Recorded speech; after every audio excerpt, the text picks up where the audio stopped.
Hello and welcome into Off Topic. I'm Andrew Laird. You can find me as Lairdinho on Sorare. Today to talk about, I'm not even sure yet. What are we pretending? Hold on, my mic is off or bad. All right, hope I sound better. What are we talking about today? Sorare priorities. We'll get to that in a second. Thanks for everyone who is joined me live. Raul was first. What's up, Raul? John Andrews, Vincent. I love this from Mike Basson. Howdy mates. Laird O'Clock. Hope you guys are enjoying I guess Mike is enjoying his afternoon. Daniel Cooper, good morning. If I remember correctly, you're on the West Coast of the US. Kevin Hurd, off topic with a topic. So the key with off topic is that you need to have a topic to go off of. So I always feel like I have to think of something. And I don't know. Shaforkel, hello. Congrats on your Robert Lubitsch rare yesterday. And Vincent, good afternoon. Or you were here already.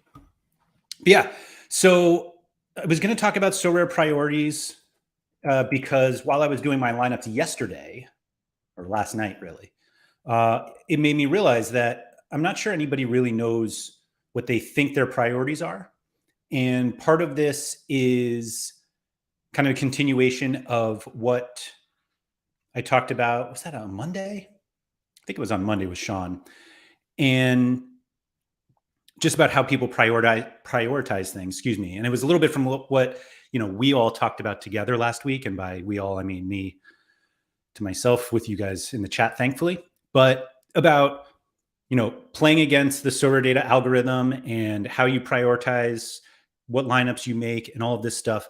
And the more I started thinking about it, the more I thought about it, the more I realized that even the things that we claim that we're prioritizing are different, and we still don't even really know what we're prioritizing. And so the reason I say it that way is I feel like a lot of us say, I prioritize All-Star Rare Pro.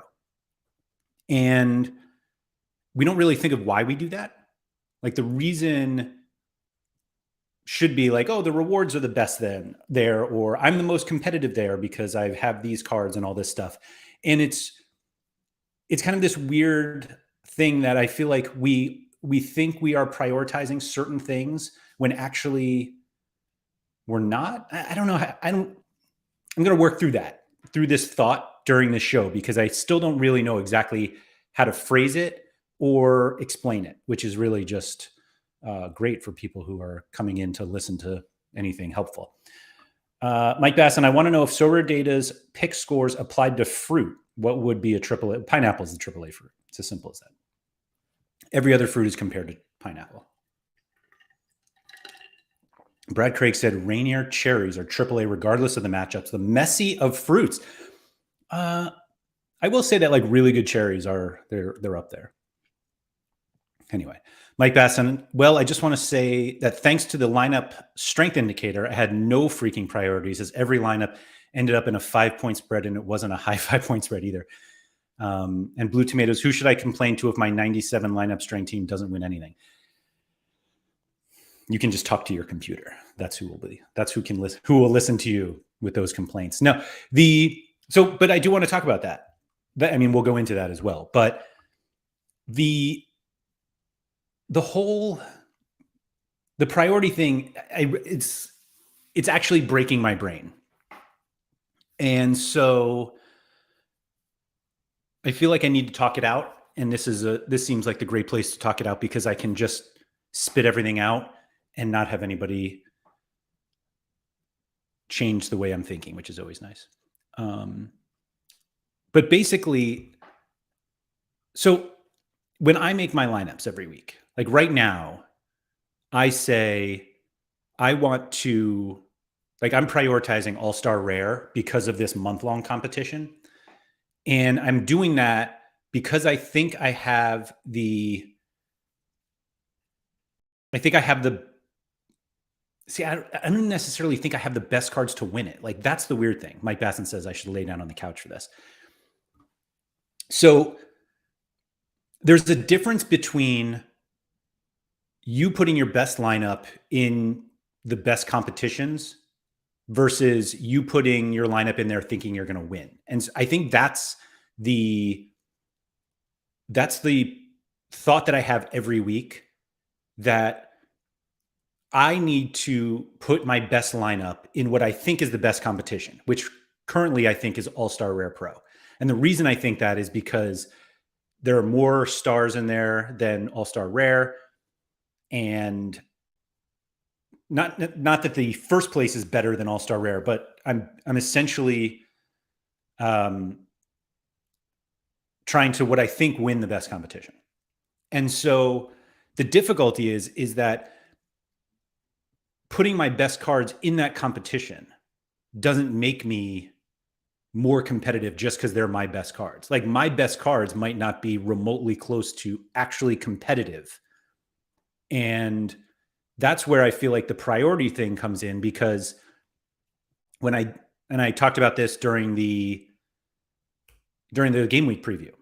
And for anyone who watched that, if you guys have any feedback, happy to listen to. I think I might try to do another one on Monday for the midweek, because we have Champions League and all the other European competitions. But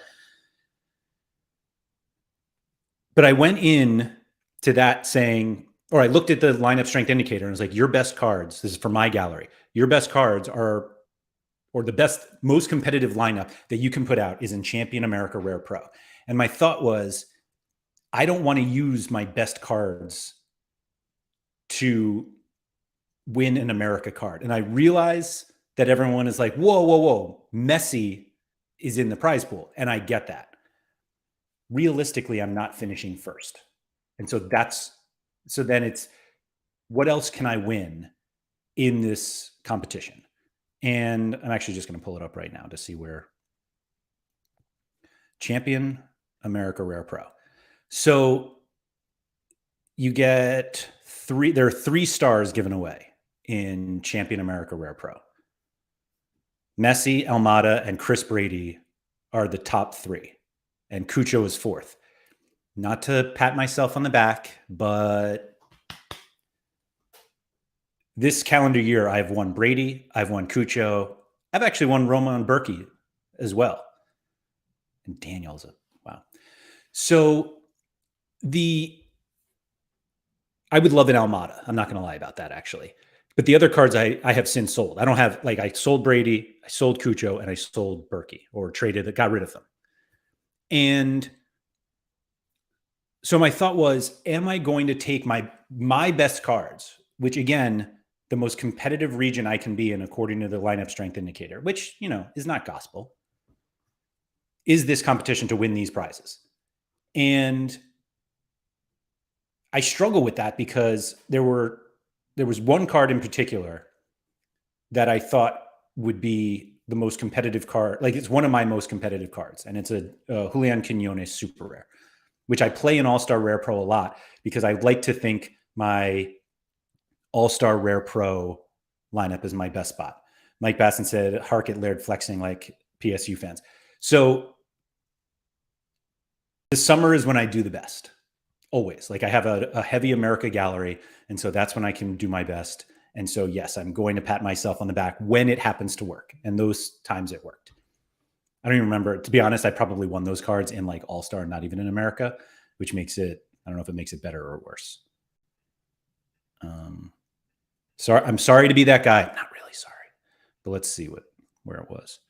And it's been a while, as you can tell. So here's Berkey was All-Star Rare Pro. Cucho, All-Star Rare Pro. Brady, U23 Rare Pro. So not even in America. I tried to win other things, and instead I ended up with America cards. But anyway, so the priority comes down to, like, should we prioritize what we want to win or what we have the best shot at winning? And so you would think that you should prioritize, like, your best possibility to win.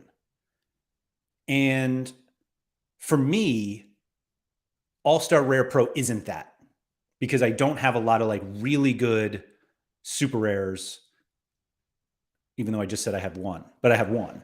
And then I basically am like, clean sheet. Hopefully that happens. And I have some good, like, I could win All-Star Rare Pro. I'll put it that way. Like I have cards where if everything works out well, I can win it. But usually I don't have that situation. And so that's kind of the weird point where do I prioritize All-Star Rare Pro, meaning put my best super rares and my best rares in that lineup, even though using one or two of those cards in another competition is actually better in terms of actually winning. And so it makes you consider what the priority should be. Should it be, do I take advantage of my best opportunity to win? And just because it's your best opportunity doesn't mean it's a good opportunity too. Because that's how I kind of started looking at All-Star Rare Pro. That, sure, I have a lineup. I think it's competitive, but it's unlikely to get something great. Now, granted, like a tier 3 and a tier 2, I'm happy to win those. Absolutely. But should I basically weaken some of my other lineups that have a better chance to actually win a prize just to compete in the competition that I think I would get the most fun prize in? Vincent said it also depends on why you play the game. If you play to win in terms of ROI, you play the statistical game. Do you play for fun and also watch the games and enjoy the combo? You play the fun league. So I actually don't think that there's a difference, for me at least. There's not a huge difference between playing the game for ROI and playing it for fun, because like I actually, to go back to the Chris Brady thing, I was pretty upset about winning Chris Brady. From an ROI perspective, it was great. Actually, it turned out to be not as great as it was.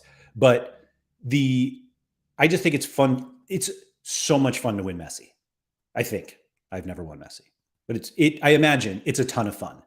And the ROI on that is obviously good, but he's like a crazy player. And like so John Nellis this week. I actually have a few things to say about John Nellis.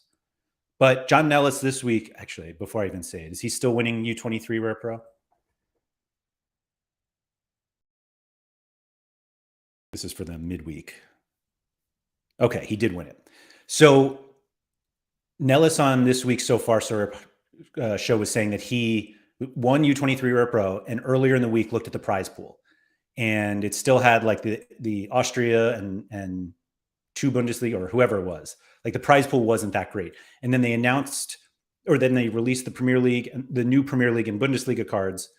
And all of a sudden, the U23 Rare Pro prize pool now has Erling Haaland at the top. And he was saying earlier in the week, he would have been perfectly content winning Kyle Scherpen. But now that Haaland is there, it's like, oh, I want to win Haaland. And that's kind of what happened to me with Brady, that there were decent prizes in the pool. And like, I just wasn't excited about Brady. Like, would it be a good, it was a good reward. Absolutely. But I just wasn't excited about it. And I think other than Messi, I think I would be more excited about a high finish in All-Star than I would be in America. But I'm also less likely to finish higher in All-Star than I am in America. So like, I spent a lot of time yesterday like building my lineups without actually building anything. Because once you start building, like once you build one lineup, then you know those cards can't be used elsewhere. And so the priority of where you put your cards, meaning how you decide which competitions to enter, obviously determines everything else that you do after that. If you play 4 America cards in All-Star, then you are not playing, because they have a really good matchup, then you cannot play them in America, where they might actually be more competitive. And during the game week preview earlier this week, when did I do that? Yesterday? Earlier this week? Yesterday. Or no, Wednesday. I saw that River Plate had a really good matchup this week. And it was fairly good in All-Star, but it was the best in America. And so do I want to take my River Plate cards, which should score well this week, and put them against all of these challenger teams, Celtic, Zagreb, PSV, Porto Sporting, Benfica, there were a few others, who also have really good matchups? Or do I play them in America where it's like LAFC against the Galaxy? Like, I always talk about, and I say this on multiple shows, that you always want to compete against fewer people. It's easier to beat 100 people than it is 1,000. And so why not take those best cards and put them in America? And the answer is like, yeah, I don't really want to do that. Pablo said I put my river stack on America. Pablo, I did too. And Jumpshoot said you just get dupes and then it's no worries. Yeah, I get that. So it's, I don't know. I still don't know. Like I honestly, it's weird because when you think of, oh, I'm taking time to make lineups, a lot of it is considering, you're putting your lineup, I feel like we don't, how do I put this? Not enough of the lineup building process is thinking. It's just, oh, my best lineup goes in All-Star Rare Pro. So let me just so you're thinking of like which cards to put in All-Star Rare Pro. And then you do that. And you're like, okay, my next one is whatever, All-Star Rare. You do that. And there should be more thinking on the front end of why are you entering All-Star Rare Pro? Do you have a chance to win a reward with your best lineup? If not, are those cards better used somewhere else? And that's where the lineup strength indicator really helps, because it at least gives you a better idea of competitiveness of your cards in competitions. And so it's something that nobody thought about before. Like you may have thought of it like, oh yeah, like I'm sure this is good, but it's not that. It's more than that. And I think what I went through on the game week preview show, actually, not to give myself too much credit here, but that's something that more people need to think about, because when we build our team, not even when we're acquiring cards, if you're somebody who really likes stacking or something, and you're like, oh man, whoever, and I don't even want to talk about like the stacking Bayern Munich or Man City. Like it's not that. It's going back to the old school PSU fans to Chicago Fire stack. So like this week, where was it? Vitesse, right? Yeah, home against Walwick. And if you have Eloy Room and Melly Muhlenstein, and you're like, oh, this is my week. And what you didn't do when you went through the process of looking, like obviously they're going to have a few good matchups, but you saw that matchup and you're like, that's the week I'm going to do really well. And then you get to that game week and you're like, oh, Celtic, Zagreb, PSV, I'm just going to pull it up here. Feyenoord, Leipzig, Sporting, Rangers, whatever Alianza Lima is, River Plate, Tottenham, Palmeiras, Barcelona, Molde, Galatasaray, Benfica, Fenerbahce, Porto, Roma, Bruges, Liverpool, Marseille, Lens, Villarreal, Valerenga, Espanyol, Man City, Arsenal, and Millonarios are all bigger favorites than Vitesse. And now you don't seem excited, even though this is exactly the matchup you tried to get. Let me catch up on the chat. Mike Basson says, I prioritize what I think I can win the best prizes for me. What I want is unattainable, just like Cameron Diaz was. Never know, Mike. Never know. Jumpshoot said, I mostly play for hate, which this is a game of love. It shouldn't be that. Kevin Hertz said, the danger with that is if the lineup priority, even one player bombs. I still prefer splitting lineups, but don't listen to me. That doesn't work either. Shaforkle said, I'm mostly playing HNL and I watch every single game this season. That's a lot of soccer to watch. Football, sorry. I can't believe that came out.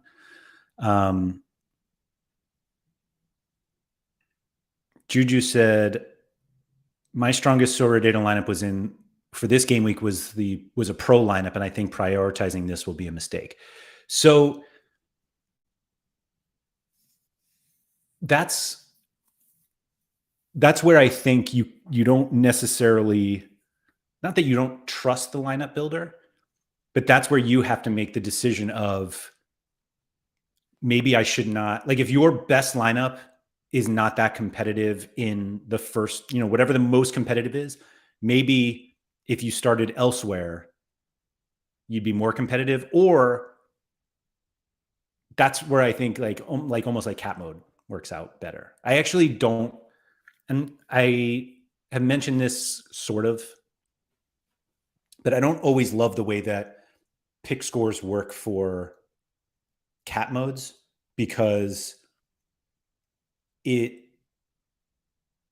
actually not the individual pick scores that are the problem, but I think we need to figure out a way to decide if the lineup you built, and the strength indicator is probably the first step of that. But I'm thinking like if you have a few guys who are really good cat mode wise, they're very, like Neymar 2 weeks ago when he was a 0 instead of 100 right now. But then if you have like 65 points left, the 65-point player is probably going to be like an F, because it's hard to outscore 65, but it actually makes the most sense for the lineup. I don't know. That's another one I just got to think of.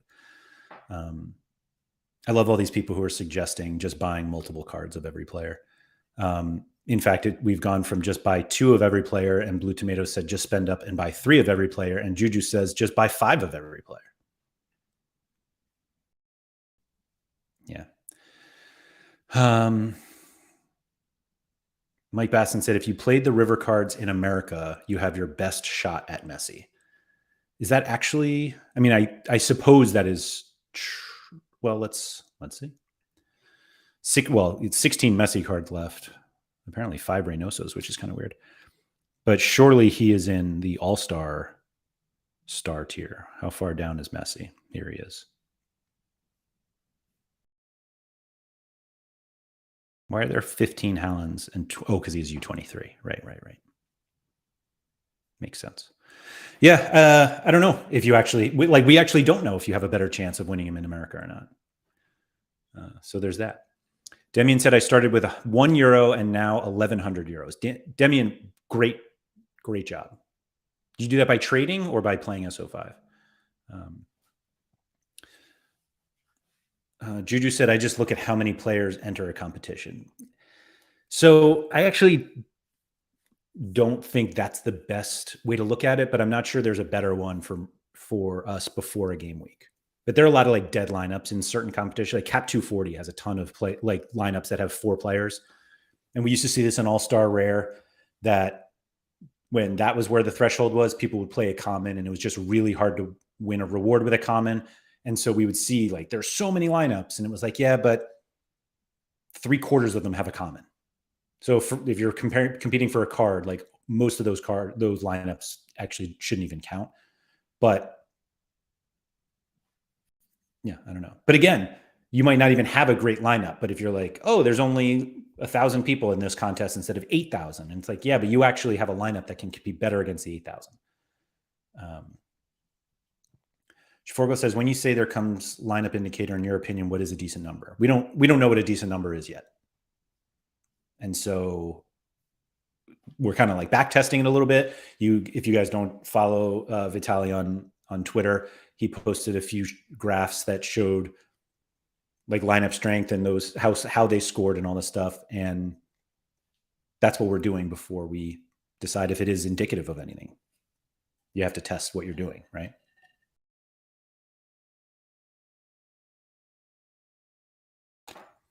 Juju said, but we aren't sitting here every week and asking if we should put a team X in All-Star because there's always team YZQ who also have great fixtures.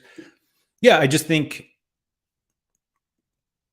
I think it's important to know, and the lineup indicator, the strength indicator will help you know that if there are other lineups that have really strong matchups. Like I had a 90 lineup in America Rare Pro, I think, and I didn't play it.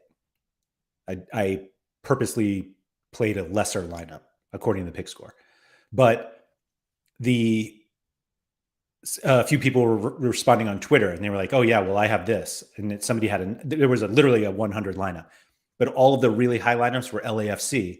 And again, LAFC are big favorites against LA Galaxy. And so if those cards are played, then obviously you're going to have some good pick scores. And like, do we have cards of this Alianza Lima? I would assume not. Yeah, we don't even have, like, they're not minted. I assume Millonarios aren't.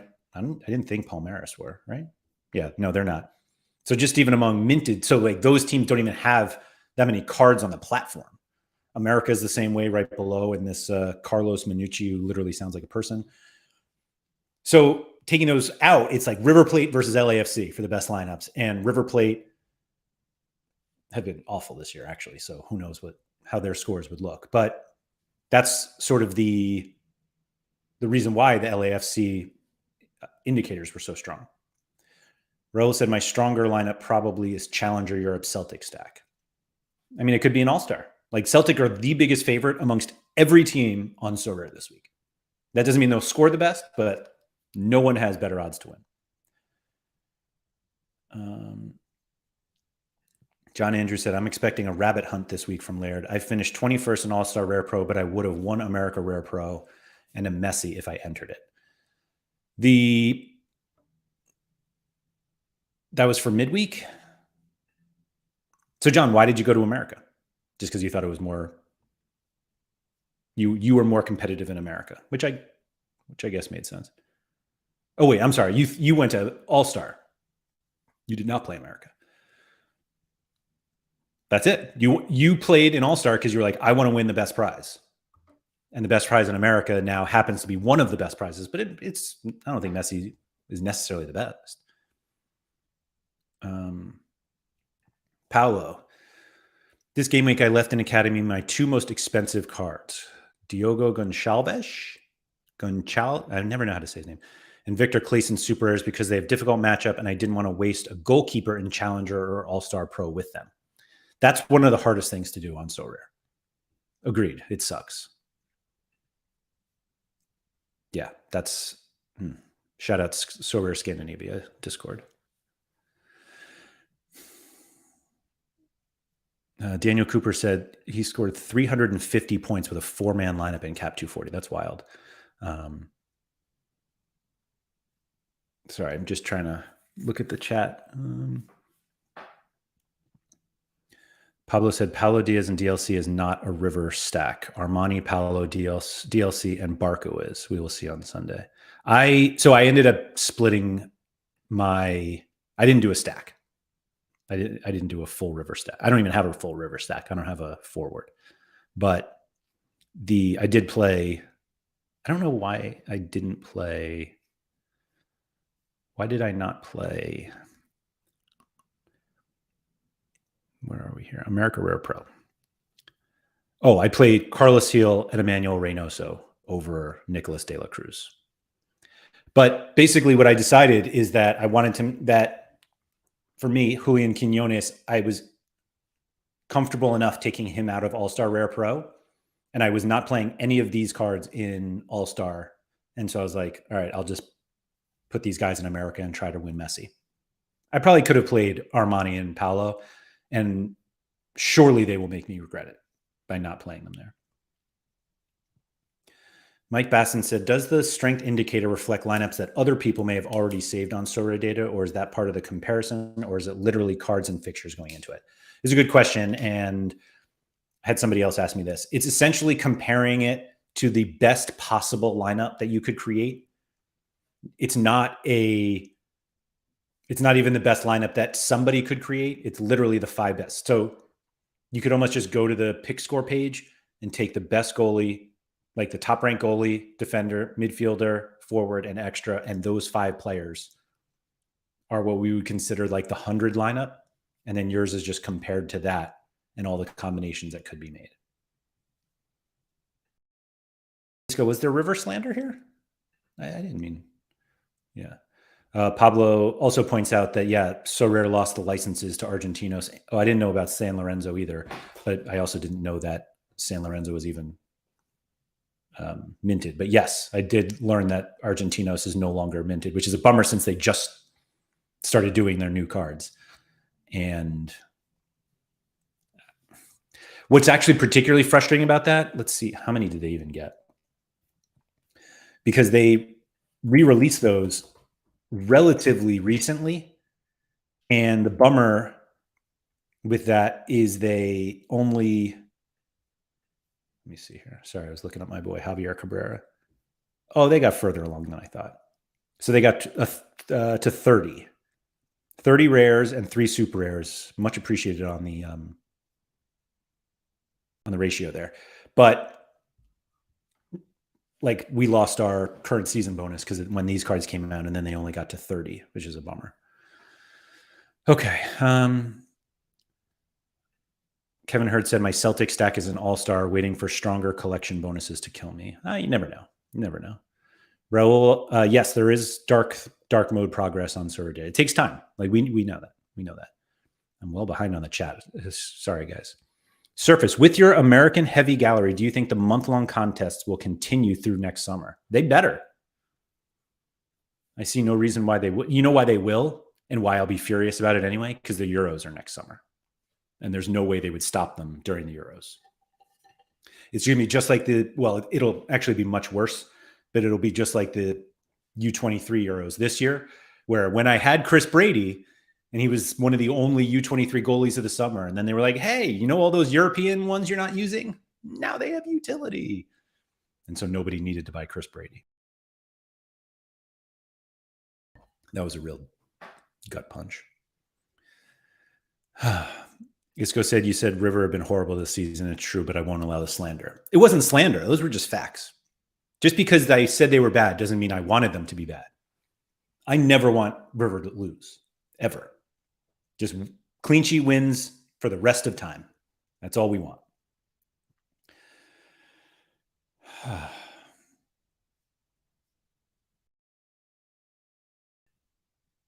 Mike Basson said, so we can agree that the Argentino super hit or rare price ratio is 3-1. Yeah, it doesn't work quite like that, unfortunately. Okay. I caught up on the chat. I talked about priorities. There was something else I wanted to talk about. And I'm going to talk about it, but I'm going to walk on eggshells a little bit with this because I really don't want to offend is not the word I was even thinking of, but I don't want to give away too much or talk about people when they're not here. However, I'm going to do it. But I heard some feedback, or not a feedback really, but I was talking to somebody today about Sorare content, and the growth in Sorare content has been great recently. I really enjoy that there are more people doing it, because just getting more opinions out there, I think, is important, and being able to disperse the reactions to content creators and what they do amongst more people is helpful.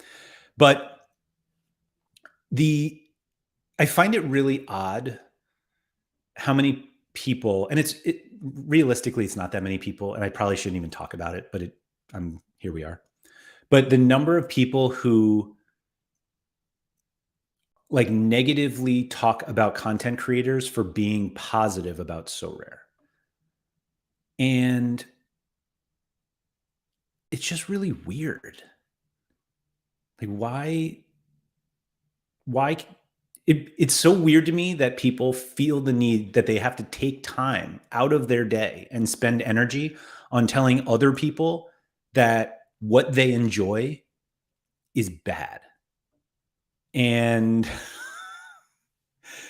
Chani was actually not the person I was referring to, but I'm glad you are here, Chani, because you get this as well.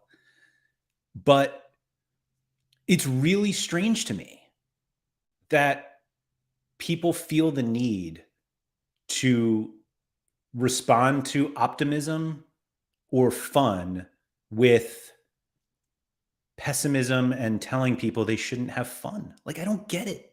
What is it's come about recently because, well, I don't know why but the recent one was obviously like the new cards are out and people were like, oh, these are cool. And the number of people are like, no, you are wrong. They're stupid.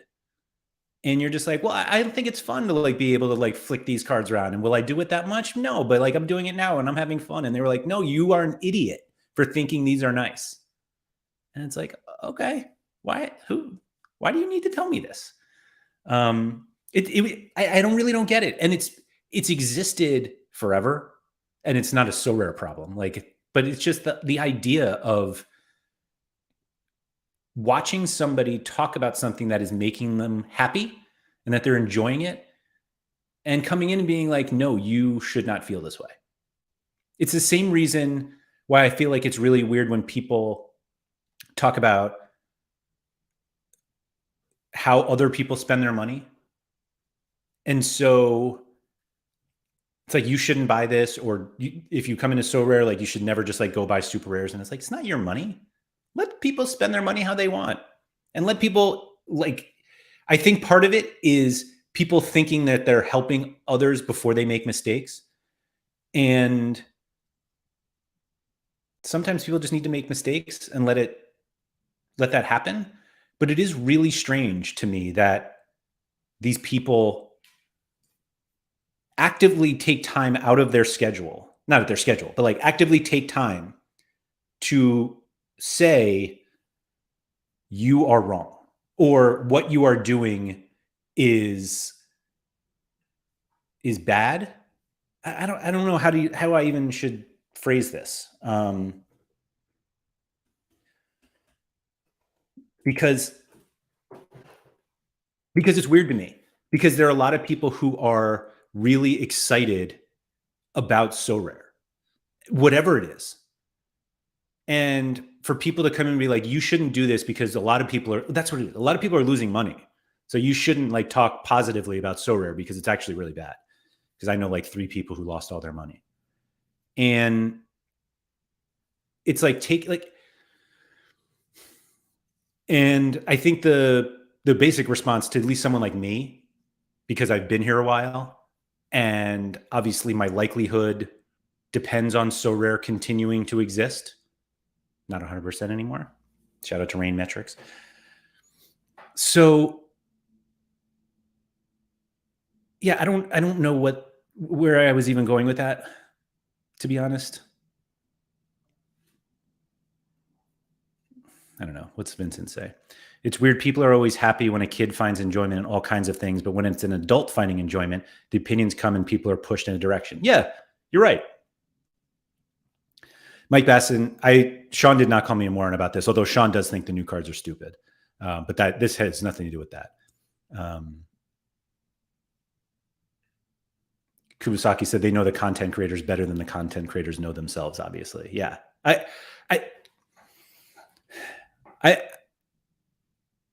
It's weird. It's just weird to me.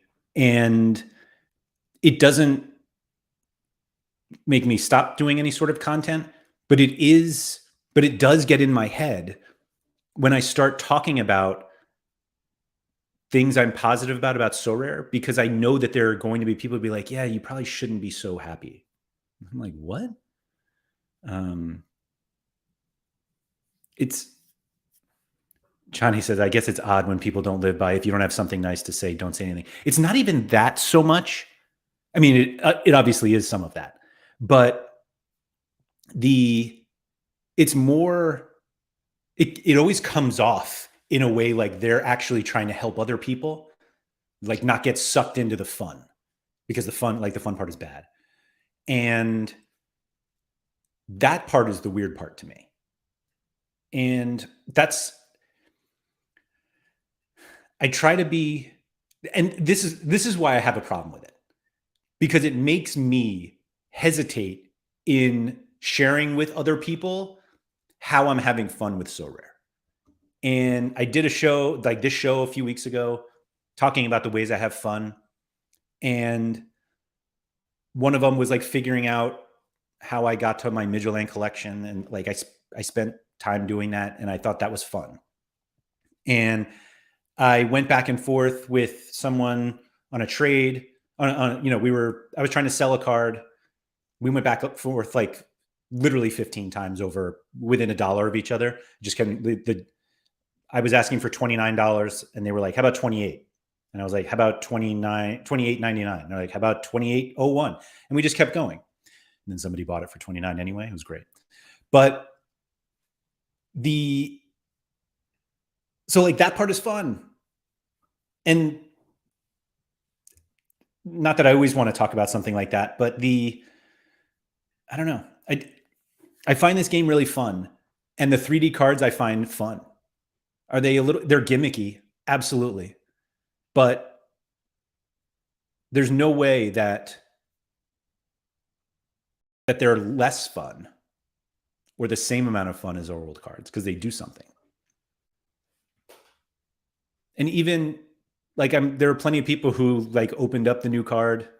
You know, they went to the market here. Let's see. Got your new João Pedro Brighton card and you flicked it around and you're like, oh, this is really dumb.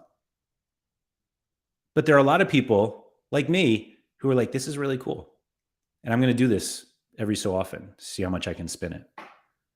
Like how many times can we have like Sorare Olympics? Like how many times you can get it to spin? Apparently my record is 0, 1, 2, 2.5. Yeah, ISCO 3D card spin. Yeah. Can we go this way? I don't see. I would love it to go all the way, like all the way this way. Why does it stop? Daniel Cooper said the back of the uniques are lovely. Let's see. Let's see how lovely they are. Sorry for those who are listening. Oh, we got a Jonas Wind. Shout out to the boys at Sorare Down Under.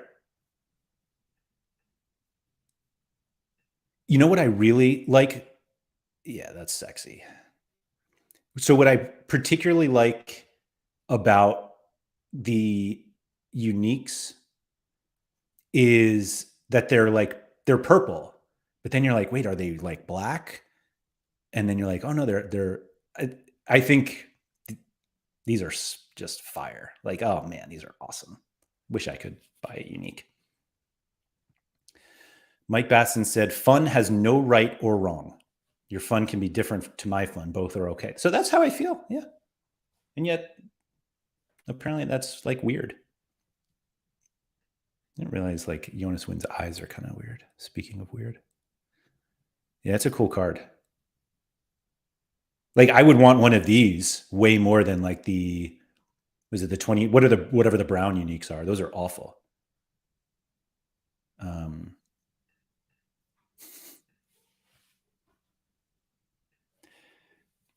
Germ said you can spin it in any direction in the app.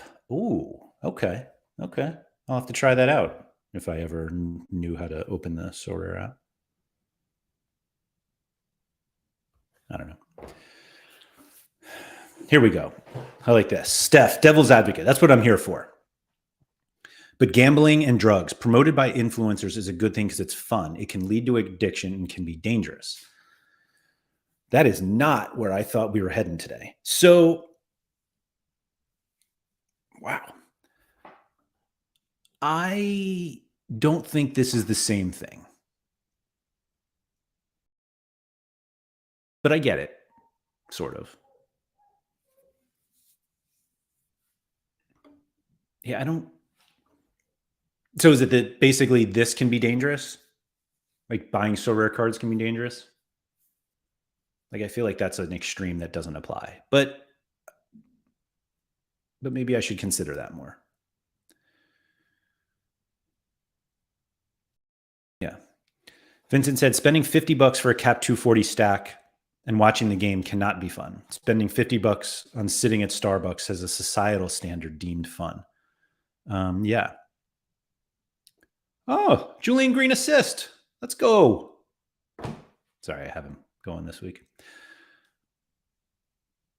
Mike Basson said it looks like he has eyes on the back of that unique above the Sorare logo in the middle. Oh, I see what you're saying. Like right, I'm going to try to get like right here. Oh, man. Ooh, that is scary. Is that everybody's? And they almost like don't change in the light. Can you get, oh, sorry, guys, you got to tell me I'm not even sharing my screen. I'm just looking at this by myself. So look like right where, just to the left. Oh, my mouse disappeared, but like right. Yeah. It's kind of dark for you guys, I think. Yeah, that is a bit scary. And it actually kind of looks like the Volkswagen logo like turns into the Sorare one on the back. I cannot believe people think these are not fun. I mean, my God. Anyway, Hisco said 3D is making me consider keeping any rewards I get just so I can spin them and use the AR function. Maybe I'll buy a cheap limited to do that. Yeah. Daniel Cooper, hot take: fantasy football is not mad. Blue tomatoes. Now it's time to get off topic. Didn't we? I mean, we were talking about priorities, and now I'm talking about 3D. That's different. Yeah, reset was a bit of a jump. Yeah. Let's see where we played Julian Green this week. I think it was in Cap 240, to be honest. Who do I also have an All-Star limited? Oh, yeah, Midgerland's on in 15 minutes. Whew. But that's not the lineup that I had Julian Green in. Man, my Cap 240 is going to be... Why do I keep clicking on the wrong one? Oh, I played him in second division. It's not where I wanted to play him. I actually have no expectations for that lineup. That was a weird one. Okay. Kevin Hurd said, if you lose everything you have on Sorare, at least you have utility every week. There you go. Vincent said, when is it investing that we're gambling? People are flat out gambling in the stock market. Yeah, that's not a topic I need to, I don't know.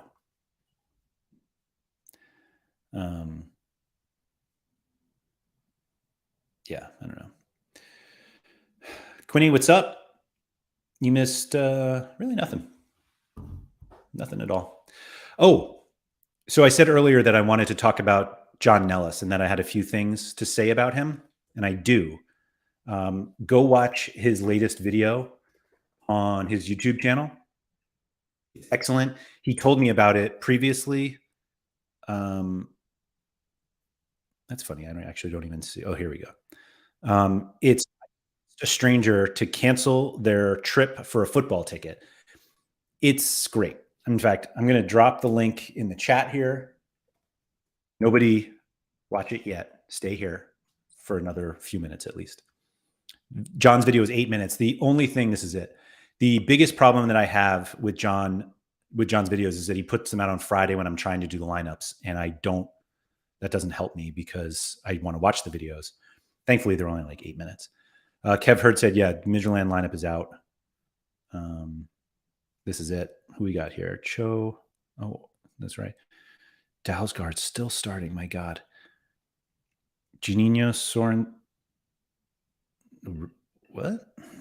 Oh, that's back. Right. Yeah, I think that's everyone we thought. That's everyone I played. Because I think. Let's see here. I played Lee Hanbum and Lossell in Academy. So yeah. Does anyone know if this is on One Football? I don't want to look right now, but if it's on One Football, then we're painting the face after this. Ben was asking if anybody knows if any bookmakers have odds for AFC Champions League. I actually saw like multiple people say they couldn't find any. Yeah, so we'll see. Quinny asked what he missed. Yes, Sorare was compared to meth. Balotelli's back at Adana Demirspor. Really? Silly. Balotelli's like one of those guys that I just always loved. I had no reason to, but man, he was great. Speaking of great, can we just end the game week right now? The $14.58 isn't going to do a lot, but man, I would love to. Let's finish. Like I would be okay just ending there. No stars, no tier ones, but I'll take this all day. Would love that. Vincent, how is this not fun? Without Sorare, would you be hyped about that club playing and their lineups? Absolutely not. I will say that the Midgerland thing, it's one of those things that I loved about Sorare that I've mentioned on the show, that Midgerland, or Sam Tai, who I didn't know before Sorare, and who I only found out about because of John Nellis, because he was on Nellis' show. He owned a Jonas Lossell. I bought one, bought a couple. Now I'm all in on Midgerland. G. Walms. I'm trying to work to rare. I have 4 decent rare cards, but keeper's too much for me. Would I be better playing them in 220 or run 240 with 4 players? I would say it depends on the game week. Depends on the game week. Sometimes if they have really good matchups, like the 4 do, and you can get to 240 or 250, now it's 280. I got to remember that. Then sometimes that's where you go. Yeah. But other times it might not. So there's really, every game week is different. Mike Basson said they are on one football. Let's go. No work this afternoon.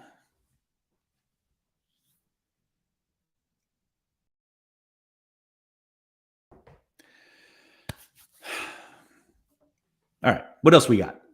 I got nothing right now.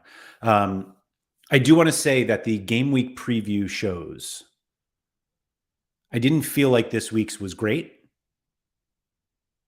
but I also don't know exactly how I'm going to change it to make it better, as weird as that sounds.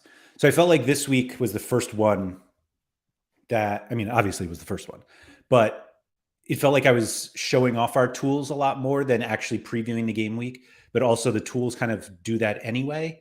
And I feel like the point of the show is not like, hey, here are all the injuries and all, like no single show will be able to do that. And so it's just too hard.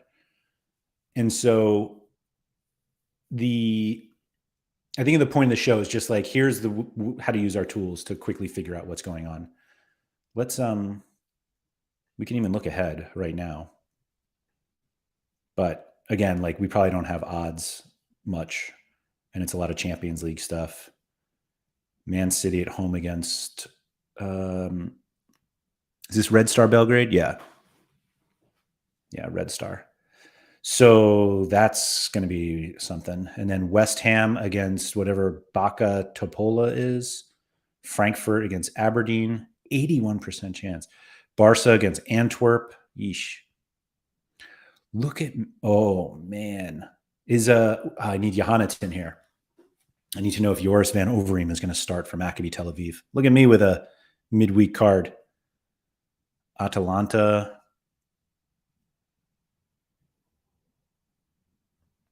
Arsenal against PSV. That's, wow, big favorites. Who's this? Brighton against, AEK. Yeah, Zagreb. Oh, Zagreb again. Ugh. Benfica, that heavily favored against Salzburg? They really that good? Really? Liverpool and Lask. It is funny. I will say I do like the Champions League, or excuse me, the Conference League now, because we get like, oh, that's actually a Sorare team that I know about because Sorare has made me care about the Austrian Bundesliga. But man, yeah, there should be some absolute bloodbaths next week. Galatasaray at home against Copenhagen. Yeah. I mean, obviously, we're not going to have, my God, do we have, oh, no, we don't. All right. I was going to say, we have a ton. So who are we missing? Are there any? John Buck amongst the teams that matter. San Lorenzo has cards. Pohang. Oh, these are Asian. Yeah, who knows if we'll get odds for these, but we should get the others. Argentinos. Cienciano, Urawa. Freaking Wuhan, 3 towns. Against Urawa. Universitario. All right. Kev Hurd said my Aberdeen and last stacks are going to get cooked. Yep. Conference League is bad for monthlies. Why is it bad for monthlies? Shouldn't it be great if you have the good teams? River Plate should be heavily favored next midweek. Actually, Tucumán, are they good? I don't know how good they are. I thought they were decent. Oh, this is the new season. Looks like they're struggling. 3 draws. That's not so bad. Only 2 goals, though. All right, I'll take that. Oh, because I don't have them. That's why yeah. It's funny because like everyone thinks that the Champions League teams are like, oh, that's the midweek stuff. But it's actually like you probably want Conference and Europa League teams.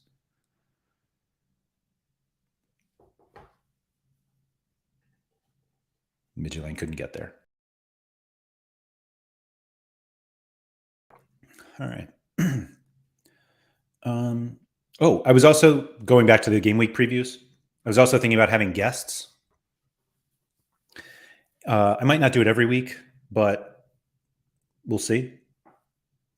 Again, that show is kind of a work in progress, mostly because I'm not sure what, I don't know. We'll see.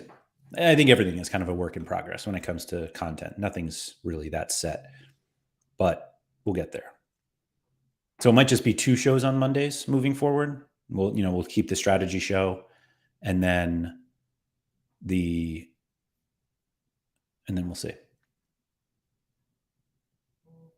I think having more shows is better, right? Like, I realize I'm saying it's really nice that there's a lot of content, and then I'm just gonna be like, hey, I'm gonna do some more. But I feel like more is better. Daniel Cooper, 5 shows every day. Yeah, maybe we'll get there.